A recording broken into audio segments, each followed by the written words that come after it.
Magandang araw po sa inyong lahat mga karibin natin at welcome back dito po sa ating munting channel Pinas News Review, kung saan re-reviewin po natin ang mga mahalagang balita dito sa Pilipinas. Mga simpleng komento sa mga issue dito sa Pinas. At eto nga mga kababayan, kapapasok lang, grabe to, nagwala si Senator Bato sa hearing. Nahuli si alias Picoy, kulong na. Lisa Kumar, yan mga kababayan ang ating alamin mula po rito kay Pinas News Insider. Nasa description po ang full video link ng video ito. Subscribe na po kayo kay Pinas News Insider. At kung bago ka pa lang at di pa po nakapag-subscribe sa ating munting channel, please don't forget to subscribe. At i-click na rin po ang bell notification para updated po kayo sa lahat ng ina-uploads nating reaction video. At eto na nga mga kababayan, sama-sama at sabay-sabay po natin pakinggan, panoorin at bigyan ng komento ang video ito. Eto na po. So ibig mo sabihin, totoo talaga yon na nanluloko ka lang? Sa totoo lang sir, forgive me for saying this, hindi ko pa akalain na papatulan niyo po yung pang... Sabi mo na nga na iyon ang objective Yes, mo. sir, pero- You are lying! Come again sir? You are lying! Opinion niyan sir, sa akin po naman ito. Chairman Bridge Committee, I'm going to cite you in contempt for lying. Any objection? Hearing none. I'm ready for You are that. cited in contempt. Ito ang balita ngayon. Viral ngayon sa mundo ng social media. Ang di umano'y balita matapos pinalabas ang CCTV video footage sa Senado. Senator Bato de la Rosa sumabog sa galit dahil tila nahuli nito sa pagsisinungaling si alias Picoy o Eric Santiago. Kaya ang hatol, pinaside in contempt sa pagdinig sa Senado. Pero bago ang lahat, kung bago ka pa lamang sa aming channel, please huwag kalimutang mag-like, subscribe at i-click ang notification bell para mas maging updated ka pa lalo sa lahat pa ng bagong video na i-upload namin. At eto na nga mga kababayan, sa ika-4 na pagdinig ng Committee on Public Order and Dangerous Drug patungkol sa PIDEA leak, Senator Bato de la Rosa hindi na mapipigilan pa at tila sumabog sa galit matapos ipasight in contempt si Eric Santiago o alias Picoy sa pagdinig sa Senado. Kung ating matatandaan sa nakaraang pagdinig matapos pinalabas ni Jonathan Morales sa pamamagitan ng CCTV footage na ang tangkang umanong pagpapatahimik sa kanya. Alam daw ng mga negosyador na siya ay ipapatumba kung hindi siya tatahimik, at ang method na pagtumba na yon ay di lamang sa pagbabaril. Nabanggit din sa nasabing video footage ang pangalan ni Eric Santiago alias Picoy na may sinasabing huwag magbigay o magbanggit ng pangalan sa kaibigan ni Jonathan Morales na siyang pumunta sa bahay nito. Nabanggit din na si James Comar at Lam ang di umano'y kumukumpas dito para aregluhin si Jonathan Morales na wag nang dumalo sa pagdinig sa Senado. Gayunpaman ay dumepensa si Picoy o si Eric Santiago na ang lahat ng kanyang sinasabi na maririnig sa video footage na ipinalabas ni Jonathan Morales ay kathang isip lamang. At ngayon sa pagdinig, huling tinanong ni Senator Bato de la Rosa si Eric Santiago patungkol sa CCTV, ay harapan nitong sinabi ni Eric Santiago alias Picoy kay Senator Bato de la Rosa, katulad ng sinagot nito sa unang pagdinig, nakatang isip lang daw at gawa-gawa lamang daw niya at pakulo lang upang sumakay umano si Jonathan Morales sa kaibigan nito. Bagay na hindi naman sinakyan ni Senator Bato de la Rosa. Napakababaw na dahilan nito ni Eric Santiago upang magpapansin lang sa Senate hearing. At dito, tila harapang ginisa at dinurog ni Senator Bato de la Rosa si alias Picoy o si Eric Santiago dahil klarong-klaro di umanong nagsisinungaling ito at hindi nagsasabi ng buong katotohanan. Kaya Senator Bato de la Rosa pinasight in contempt si Eric Santiago sa pagdinig sa Senado. Kaya't sabay-sabay nating panoorin ang full video. To former agent mo Jonathan Morales, he was told by then Gadapan. Asik Gadapan, the Deputy Director General for Operations, when he was about to travel abroad for schooling in ILIA, International Law Enforcement Academy in Bangkok, Thailand. He was told by Gadapan that the one who instructed for the whole thing of this operation was then Executive Secretary Attorney Paquito Ochoa. Alright. Yes, kilala mo ba ito si Agent Morales? No, sir. So, ano po yung palagay mo sa motibo niya? Bakit para tumistigo at dinawit ka nagbigay ng instruction na patigilin ng investigasyon sa nasabing drug case noong 2012? What do you think is his motive, Mr. Attorney Ochoa? I have absolutely no idea, sir. Well, alam mo, Mr. Chair, hindi naman natin pwedeng tanungin si Attorney Gadapan dahil patay na siya, no? Dahil, di ba? Siya ang sabi ni Agent Morales, si Gadapan na nag-utos sa kanya para, tama ba? Para ipatigil yung operation. Now, according to him, the casing and the surveillance operation, authority to conduct casing and surveillance operation on the persons mentioned in the information was disapproved by Gadapan. The reason why is that my instruction daw si Executive Secretary Paquito Ochoa na Oo. ihinto yung operation. Okay, last Senator question. Jinggoy, meron lang ako nakalimutan na Attorney Ochoa.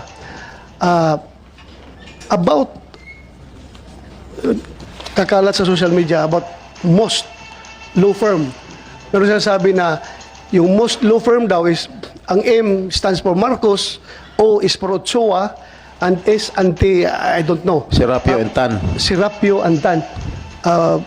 Am I correct? Is this information correct? That you are both members of the same law firm with now First Lady Marcos? That is true, Your Honor. We were former law partners and we formed that law firm, if I remember right, in 2006.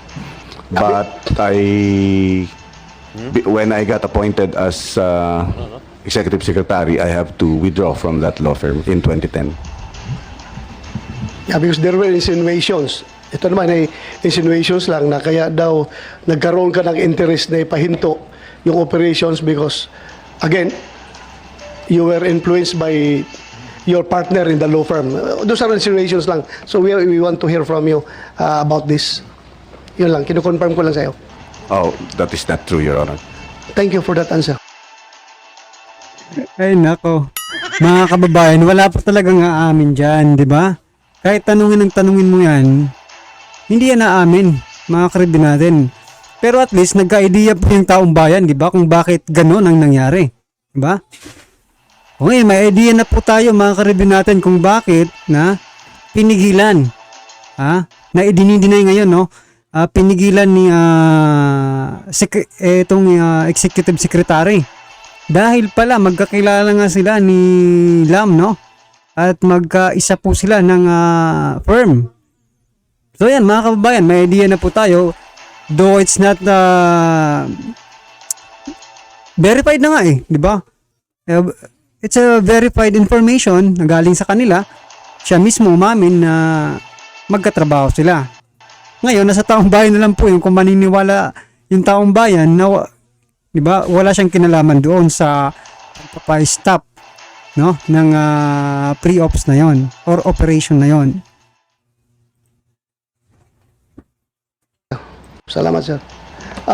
Senator Jinggoy, you may No further continue. questions, Mr. Chair. Your Honor, just on that point, you left the firm because you were appointed, yes? That is correct, Your Honor. By whom? By President Benigno Simeon Aquino III, Your Honor. Who was your immediate superior and, of course, superior? Yes, Your Honor. For 6 years. Serving as the alter ego of the President, you don't do anything without his knowledge or order. Would that be correct? That is correct, Your Honor. Thank you, Your Honor. Miss ko na rin yung kaibigan natin, pero Hindi ko alam kung ano ba talagang point ni Senator Chis Escudero dito, kung gusto niyo lang talagang magsalita para sabihin na namimiss niyo na si Noynoy dito mga kababayan. Diba? Dahil alam na, well, kaibigan daw, sabi niya kay Noynoy. So ngayon, alam na natin mga kababayan, no? Na yan, dilawan din pala ito. Mga kababayan si Chis Escudero. So yan markahan niyo na po. Nay. Thank you, Your Honor. Unless I don't have any further questions, Mr. Chairman. So thank you. Salamat, Senator Chis. Dito na kay Morales. Morales ka na? Mainit talaga to kay Morales. Ay, wala dito si Kumar. Yan, hinahanap na si Kumar.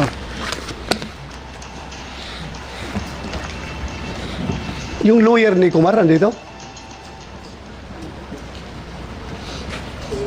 Lawyer of James Kumar. Where is he? Umalis na? Nandito? Yung lawyer of James... Saan? Ha? Babae? Dito. Dito, paupuin niya. Tumingin mo?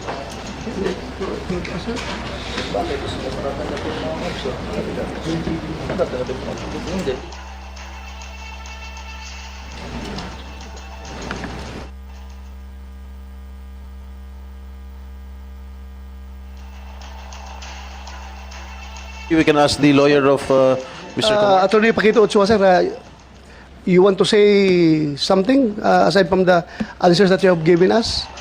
No more? No more, Your Honor. So I understand you want to be excused earlier.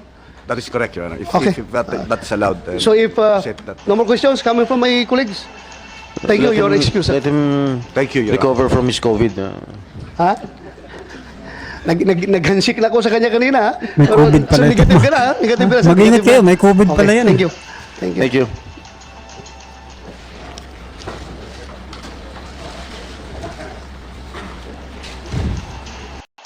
Sige, kamayan mo lahat yan para at least, di ba?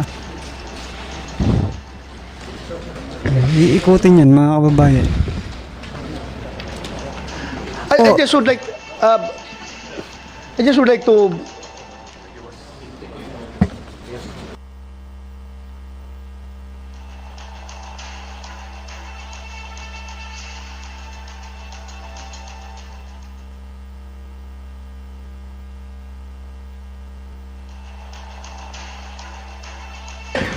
just would like to inform the body, especially my colleagues, about the status of James Kumar. How I wish he is here, but wala siya dito. So Maybe, Mr. Chair, we can hear from the lawyer of Mr. Kumar about his absence. he's not she's not invited as a resource person, but her role here is has to be limited for giving legal advice to James Kumar. But if you want to ask Yes, her, then yes, we Administer? administer the oath. Yeah. Please raise your right hand, ma'am. Do you swear to tell the truth, the whole truth, and nothing but the truth in this investigation, ma'am? Thank you very much, ma'am. Please take your seat. Attorney, if I may, Mr. Chair, what happened to your client? Thank you. Senator, last Friday, we were going to the Parañaque prosecutor's office to file a case against the people who used his name. However, on our way there, he started getting dizzy. So we brought him straight to Makati Medical because we called his doctor. And apparently, we have the report now from the doctor that he had a transient ischemic attack, which is a stroke. And when they checked him, meron pong bara. I think 55% yung bara sa vein. And at the same time, he was suffering from acute bronchitis, Your Honor. So may tubig din sa baga. So if any doctors from the Senate or from the parties Grabe mga kababayan, no? Ang yayamang tao pero ganito ang mga sitwasyon ng mga health condition, no, mga kababayan. Hirap pala maging mayaman, no? Kasi di mo alam kung kailan ka magkakasakit, di ba? Well, ano yung mga kababayan, si James Kumar daw ay hindi makaka-attend sapagkat ito ay nasa ospital, no? Na-stroke. Biglang na-stroke, mga kababayan. So, eto lang yung akin, mga kababayan, no? Opinion ko po ito. Baka naman yung mga, di ba, bali-balita, kakasuhan daw si si Morales, no? Kasi dahil sa panggagamit ng ilang mga pangalan, no? Pagdadawit daw. O, ito, unahan na po natin sila. Hindi po si hindi po baka kasuhan yung si Morales dyan. hindi po si Morales ang nagdawit sa mga pangalang yan, ha?